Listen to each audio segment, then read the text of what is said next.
स्वामी अविमुक्तेश्वरानंद जी परंपरा के विपरीत और बिना किसी परमिशन के अपने रथ या पालकी पर सवार होकर के अपने करीब 200 अनुयायियों के साथ यहाँ पर बगैर परमिशन आए थे, जहाँ पे संगम पे बहुत अधिक भीड़ थी।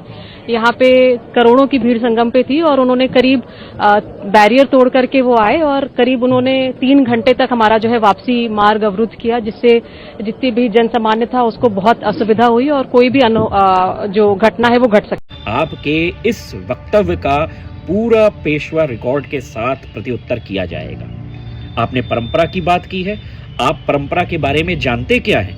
आपके किस पूर्वज ने परंपरा के लिए बलिदान दिया है? आपके किस पूर्वज ने इलाहाबाद की इस पुण्य भूमि को स्वतंत्र कराने के लिए, देश के लिए बलिदान दिया है? तो जिन लोगों ने बलिदान नहीं दिया, आज वो हमें सिखा रहे हैं कि हमें किस तरह से अपनी परंपराओं को मानना है। तो इससे बड़ा दुर्भाग्य इस देश का नहीं हो सकता।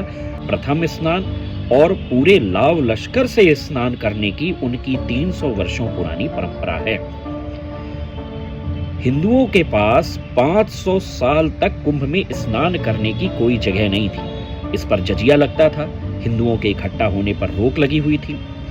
पेशवा काल में श्रीमंत बाजीराव पेशवा जी ने इलाहाबाद के गवर्नर बंगश खान को हराया और कुंभ मेले की व्यवस्था को अपने हाथ में लिया। इसका आज का मौजूदा स्वरूप बाजीराव पेशवे जी का दिया हुआ है। बाजीराव पेशवे जी के बाद श्रीमंत नाना साहेब पेशवे ने इस कुंभ को सारे हिंदुओं के लिए विधिवत और मुफ्त में खोल दिया।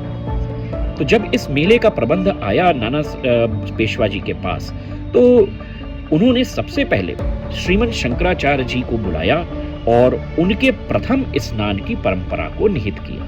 यानी आज भी किसी भी प्रकार के कुंभ में, किसी भी प्रकार के स्नान पे श्रीमंत शंकराचार्य जी महाभाग ही प्रथम व्यक्ति होते हैं जो स्नान करते हैं, और उनको देख के उनके स्नान करने की आज्ञा देने के बाद ही बाकी के हिंदू अपने अपने स्नानों को संयोजित करते हैं। यही परंपरा है। फिर दूसरी परंपरा, शंकराचार्य जी को अपने स्थान से ले जाके संगम स्थान तक ले जाने की जो रैली है, जो परंपरा है, उसको पेशवाई कहते हैं। हाथी, घोड़े, ऊंट, पालकी और तमाम तरह के सिंहासनों के साथ इस व्यवस्था को खुद श्रीमंत पेशवा आयोजित करते थे। और ये व्यवस्था ब्रिटिश काल के बाद तक नेहरू सरकार, राजीव सरकार और 2014 तक निर्बाध रूप से चलती रही है। किसी भी सरकार ने इस व्यवस्था के ऊपर, इस सनातन सभ्यता के ऊपर 300 वर्षों में कभी चोट नहीं की। पिछले वर्ष इस स्नान का, इस पेशवाई का नाम ही बदल दिया गया, उसको अमृत स्नान बोला जाने लगा।